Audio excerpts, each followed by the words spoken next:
সবাইকে স্বাগত জানাই সুমন গল্পকথক চ্যানেলের আরও একটি নতুন গল্পের আসরে।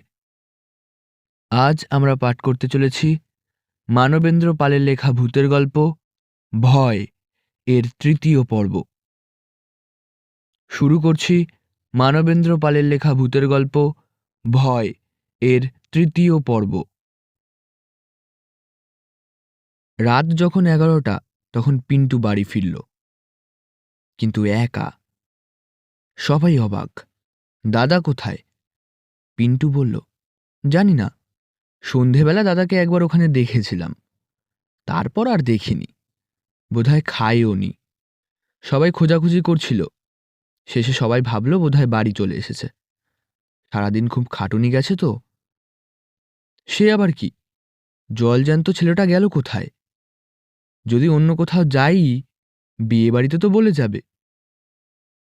সে রাত্রে বাড়িতে কারো গলা দিয়ে ভাত গলল না। বিছানায় শুয়ে যে যার মতো চিন্তা করতে লাগলো, আর কান পেতে রইল দরজায় কখন কড়া নাড়ার শব্দ শোনা যাবে। রুমারও ঘুম আসছিল না। দেখল পিন্টুও ঘুমোয়নি, এপাশ ওপাশ করছে।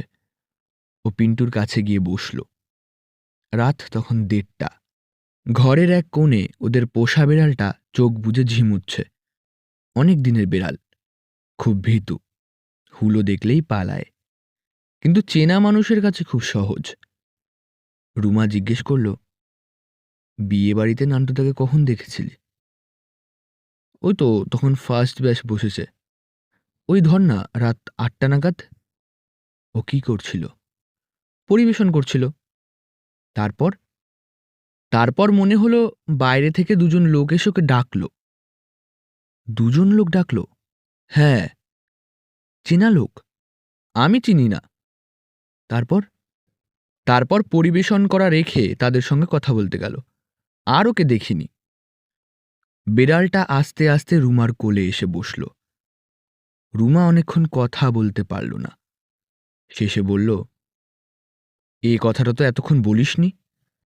বলে কি হবে, সবার দুর্ভাবনা আরো বাড়বে। শেষে আমাকেই এত রাতে খুঁজতে বেরোতে হবে। একটু থেমে বলল, বেরোতে আমি এখনই পারি, কিন্তু কোথায় খুঁজব? পিন্টু আবার একটু থামল। তারপর রুমার হাত দুটো চেপে ধরে বলল, কি যে ভয় করছে রুমাদি? আরে ভয় কিসের? এখানে তো ওর কোনো শত্রু নেই। তা হয়তো নেই, তবে ওকে যে সবাই ভালোবাসে, সবার উপকার করার জন্য ছুটে যায়, এটা হয়তো কারো কারো ভালো লাগে না, হিংসে করে। তাছাড়া গোপন রাগও থাকতে পারে। বিয়ে বাড়ির বাইরে এসে দাঁড়াতেই লোক দুটো বলল, নান্টু, একজন স্টোভ বাস্ট করে পুড়েছে। এখানে কিছু করা যাবে না, বিচ্ছিরিভাবে পুড়েছে, কেউ এগোচ্ছে না। ওকে কাটোয়ার হাসপাতালে নিয়ে যেতে হবে, তুমি না নিয়ে গেলে ও আর বাঁচবে না। নান্টু তখনই ওদের সঙ্গে চলে গেল। প্রায় একরকম দৌড়তে দৌড়তেই গেল। তাতেও প্রায় মিনিট 15 লাগলো।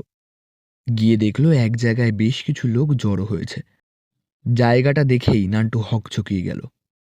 ভাবতেও পারেনি এই গিরি গয়লানির বাড়ি। লোকগুলো বাইরে দাঁড়িয়ে আছে, ভেতর থেকে শোনা যাচ্ছে শুধু গোঙানি। কে পুড়েছে? ওর সঙ্গের একজন এতক্ষণে বলল, গিরি। আমায় আগে তো বলনি। লোকটা কাচুমাচু হয়ে বলল, বলিনি ইচ্ছে করেই, যদি তুমি না আসো।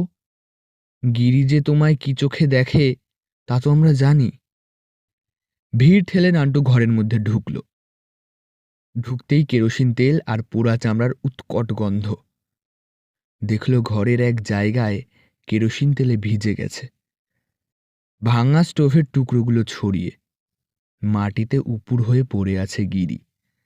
তার চুলগুলো পুড়ে গেছে, মুখের চামড়া পুড়ে কালো হয়ে গেছে, গলার কাছে দগদগ করছে যেন পুরনো ঘা। সে বীভৎস দৃশ্য দেখা যায় না। নান্টু তখনই একজনকে জিপ আনতে পাঠালো। আমার নাম করে বলবি, এখনই দরকার। জিপ এলো প্রায় 1 ঘন্টা পরে। গিরির সেই বিরাট বপুর অনেক জায়গাতেই পুড়ে গিয়েছিল, তাই কলা পাতায় জড়িয়ে ধরাধরি করে জিপে তোলা হলো। তোমরা কে কে যাবে? এত রাত্রে এরকম একজন রোগীকে নিয়ে কাটোয়া পর্যন্ত যেতে কেউই রাজি হল না। ছলছুতো করে সরে পড়ল। নান্টু একবার ক্রুদ্ধ দৃষ্টিতে ওদের দিকে তাকালো। তারপরে একাই অত ভারী দেহটা নিজের কোলের ওপর শুইয়ে নিয়ে চলল। রাত 1টা বেজে গেছে। বিশ্রী রাস্তা। জিপটা ঝাঁকানি খেতে খেতে চলেছে। গিরি অসহ্য যন্ত্রণায় গোঙাচ্ছে তো গোঙাচ্ছেই। জনপ্রাণী শূন্য রাস্তা। দুপাশে রেন ট্রিগুলো অন্ধকারকে আরও যেন ভয়াবহ করে তুলেছে। মাঝে মাঝে দুপাশে ধান ক্ষেত। বাবলা গাছের লাইন চলেছে তো চলেছেই। গাড়ির হেডলাইট অন্ধকারের বুক চিরে খানিকটা পথ করে নিচ্ছে। তার পেছনেই আবার জমাট অন্ধকার। গিরি গয়লানির বয়স 5-এর কোঠায়। শরীর বেশ ভারী, প্রায় নান্টুর কোল থেকে গড়িয়ে পড়ে যাচ্ছে। তখনই আর্তনাদ করে উঠছে। নান্টু প্রাণপণ শক্তিতে গিরির পা দুটো সিটের ওপর তোলবার চেষ্টা করছে, কিন্তু পা দুটো যেন শক্ত আর বেঁকে গেছে। নান্টু ভাবল, মহা মুশকিল, এখনো অর্ধেক পথও আসেনি। এইভাবে কতক্ষণ নিয়ে যাওয়া যায়? তারপর পোড়া দেহ থেকে রস গড়িয়ে তার জামা প্যান্ট ভিজিয়ে দিচ্ছে। দুহাতে বুঝি রসই লেগেছে, তাই চটচট করছে। শুধু তাই নয়, গিরির সারা গা থেকে বিশ্রী পোড়া গন্ধ ছাড়ছে। বমি আসছে। এদিকে ড্রাইভার গাড়ি চালাচ্ছে তো চালাচ্ছেই। সেও যদি দুটো কথা বলে তাহলেও একটু অন্যমনস্ক হওয়া যায়। কিন্তু এমনই কর্তব্যপরায়ণ ড্রাইভার যে একবারও পিছু ফিরে তাকাচ্ছে না। হঠাৎ গাড়িটা ঝাঁকানি দিয়ে থেমে গেল। Driver break কষেছে। নান্টু ঝুঁকে পড়ে দেখল একটা লোক একেবারে সামনে পড়ে গেছে। অল্পের জন্য বেঁচে গেছে, কিন্তু লোকটার ভ্রুক্ষেপ নেই। একবারও পিছন ফিরে তাকালো না। হনহন করে রাস্তার মাঝখান দিয়ে হেঁটে চলল। ড্রাইভার আবার গাড়ি চালাতে লাগল। হর্ন বাজিয়েই চলেছে, কিন্তু লোকটা পথ ছেড়ে সরছে না। গাড়ি যতই এগোচ্ছে লোকটা ততই জোরে হাঁটছে। আশ্চর্য! এতক্ষণে নান্টু দেখল লোকটা বেজায় লম্বা। প্রথম যখন গাড়ির একেবারে সামনে দেখেছিল তখন এত লম্বা মনে হয়নি, কিন্তু এখন। ড্রাইভার হর্ন বাজিয়েই চলেছে। তারপর হঠাৎই ড্রাইভার স্পিড তুলে দিল। নান্টু চেঁচিয়ে উঠল, করছো কি? চাপা পড়বে তো, গাড়ি থামাও। কিন্তু ড্রাইভার শুনল না। যতটা সম্ভব স্পিড তুলে গাড়িটাকে মাঝ পথ দিয়েই উড়িয়ে নিয়ে গেল। না, লোকটা আর নেই। চাপাও পড়েনি, পাশে সরেও যায়নি, যেন হাওয়ায় মিলিয়ে গেল। নান্টুর কপালে মিনমিন করে ঘাম ফুটে উঠল। ড্রাইভারকে কিছু জিজ্ঞেস করতে যাচ্ছিল, আর তখনই মনে হলো গিরির জ্ঞান ফিরে এসেছে। তার মুখের দিকে তাকিয়েই দেখল গিরি গোল গোল চোখ মেলে তার দিকে তাকিয়ে আছে। শুধু তাকিয়ে থাকা নয়, যেন দু চোখ বিস্ফারিত করে তাকে চেনবার চেষ্টা করছে। যে মুহূর্তে চিনতে পারল তখনই তার চোখের ভাষা বদলে গেল। চোখের মণি দুটো আগুনের ভাটার মতো ঘুরতে লাগল। উফ, কি ভয়ঙ্কর সে চাহনি! নান্টু তাড়াতাড়ি অন্যদিকে মুখ ফেরালো। বুঝতে পারল গিরি তার চিরশত্রুকে যেন এতদিন পরে হাতের মুঠোয় পেয়েছে। কষ্ট হচ্ছে? সাহস করে নান্টু কথা বলতে চাইল। গিরি উত্তর দিল না। গোঙানিটা থেমে গেল, কিন্তু তার হিংস্র দৃষ্টি নান্টুর মুখ থেকে সরল না। ভয় নেই, তোমায় কাটোয়া হাসপাতালে নিয়ে যাচ্ছি, তুমি বেঁচে যাবে।